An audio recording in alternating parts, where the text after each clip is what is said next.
Symbolism और राजनीति, प्रतीकवाद आज राजनीति का आधार स्तंभ जैसे बन गया हो।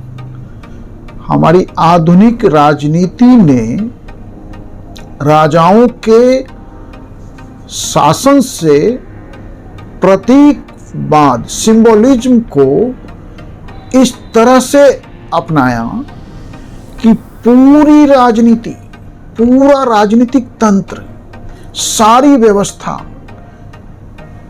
सारे लोकतांत्रिक तौर तरीके, सत्ता के सारे प्रोटोकॉल, सब सिंबोलिज्म में, हर बात सिंबोलिज्म में। हमारा अध्यक्ष लोकसभा का हो या राज्यसभा का, एक ऊंचे आसन पर बैठा होता है, जैसे कभी राजा बैठता था सिंहासन पर। तो पूरा राजनीतिक वातावरण सिंबल्स, प्रतीकों के इर्द गिर्द घूम रहा है। अगर आप राजनीति करना चाहते हैं और आप पॉलिटिकल क्लास में अपनी काउंटिंग चाहते हैं, तो आप किस कार से चलते हैं और उन कार के पीछे कितने कारों का काफिला है, आपका ड्रेस क्या है, कोड, आप नेताजी जैसे दिखते हैं कि नहीं, आप के साथ जो लोग चल रहे हैं वो आपका जयकारा कर सकते हैं कि नहीं। सारी राजनीति सिंबोलिज्म में फंसी हुई है और पास्ट ग्लोरी की बात भी करना, प्रेजेंट में पास्ट ग्लोरी की हम बात कर रहे हैं, यह भी एक तरह का सिंबोलिज्म है।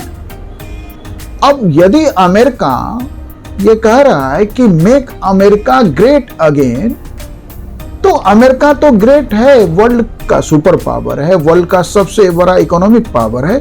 तो मेक अमेरिका ग्रेट अगेन कह के क्या ट्रम्प कर रहे हैं, वो सिंबोलिज्म की बात कर रहे हैं। तो राजनीति विचारधारा है या प्रतीक, सिंबल्स है सिर्फ। राजनीति एक माध्यम है, साधन है या साध्य है। राजनीति सिर्फ एक माध्यम है आम आदमी की बेहतरी के लिए, समाज के बेहतर संचालन के लिए, लेकिन पूरी राजनीति सिंबल्स के पीछे घूम रही है। आम आदमी के घर अब जब चुनाव आता है तो सारा राजनीतिक जमात आम आदमी के साथ फोटो लेके ट्वीट करता है, आम आदमी के घरों में जाके भोजन करते हैं। आम आदमी को अपने घर बुलाइए, उसके घर जाते हैं और कई बार तो वो खाना जो है बाहर से पैक होके आता है, केवल उसके घर पे खाया जाता है। मतलब सब कुछ स्टेज मैनेजमेंट है। तो एक मैनेजमेंट के तहत वो सारी चीज की जा रही है। इसका मतलब क्या है कि वो सिंबल बनेगा जो आपको राजनीतिक सफलता के तरफ लेके जाएगी। वैसे ही एक छोटी सी घटना आपसे शेयर करता हूं कि एक मंत्री, किसी राज्य सरकार के मंत्री अपने एक प्रभावशाली किसी जूनियर डिस्ट्रिक्ट लेवल के लीडर के घर पे चाय पे आमंत्रित थे। तो जब मंत्री जी का काफिला, अब मंत्री जी चलेंगे तो काफिला में चलेंगे ना, फिर मंत्री कैसे रिकॉग्नाइज होंगे, ये भी एक सिंबल्स, ये भी सिंबोलिज्म है। तो जब मंत्री जी का काफिला उस के गली में, मोहल्ले में पहुंचा,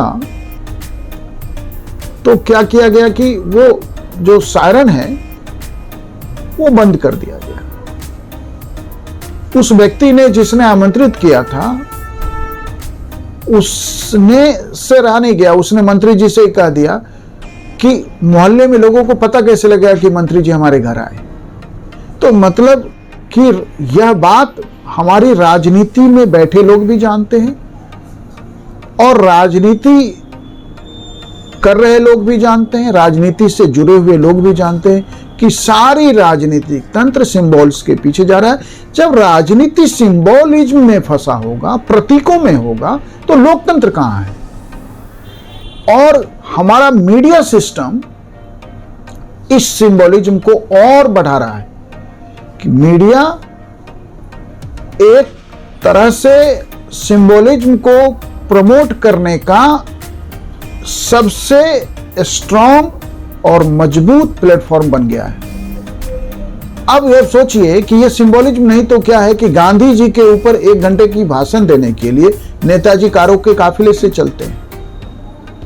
तो राजनीति जिस तरह से सिंबोलिज्म का शिकार हुई है, सिंबोलिज्म के कैद में है, उसके गिरफ्त में है, उसमें क्या लोकतंत्र बचेगा? क्या लोकतांत्रिक मूल्यों की रक्षा की जा सकती है? क्या समाज लोकतंत्र के रास्ते चल सकता है?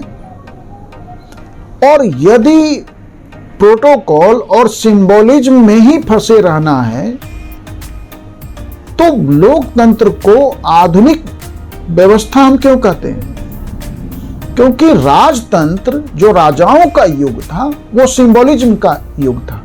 बलबन, सिजदा और पावोस जैसे सिंबल्स के लिए जाना जाता। सारे राजाओं का आप देखेंगे तो दरबार का एक प्रोटोकॉल होता था, सारे सिंबल्स मेंटेन किए जाते थे। इस संदर्भ में एक और छोटी सी कहानी कि गालिब, मिर्जा गालिब को मुगल बादशाह ने खाने पे आमंत्रित किया। वो मिर्जा गालिब सामान्यतः जो उनकी वेशभूषा होती थी वो बहुत अच्छी नहीं होती थी। वो पहुंच गए तो गेट पे ही उनको भगा दिया गया। बोले कि भाई अब अंदर जाने की कोशिश करें। तो बोले कहाँ जा रहे हैं? तो बोले बादशाह ने खाने पे बुलाया है। बोला चलो, ऐसे बहुत सारे आते हैं पागल जो बोलते हैं बादशाह ने खाने पे बुलाया है। उन्होंने लाख समझाया, वो निमंत्रण पत्र भी दिखाया, लेकिन उसने ये कहा कि किससे छीन के ले आए? है तो बादशाह का ही, लेकिन ये तुम्हारे पास कहां से आ गया? वो फिर लौट के आए और खूब अच्छा साचकन अच्छे से तैयार होके गए। अब दूर से ही उनको देख के गार्ड ने, अब वो पहचाने नहीं क्योंकि नए वेशभूषा नए रंग रूप में थे, तो गार्ड ने उनको देख के जो है अच्छा सा नमस्ते दिया, निमंत्रण पत्र देखा और अंदर गए। जब बादशाह ने के साथ वो खाने पे बैठे पंक्ति में, तो खाना अपने कपड़े को, कुर्ते को, सबको वो खिलाने लगे। शुरू में बादशाह को लगा कि शायद कोई जो है कुछ उनका तौर तरीका होगा, लेकिन लगातार वो खाना उसी को भेंट कर रहे थे।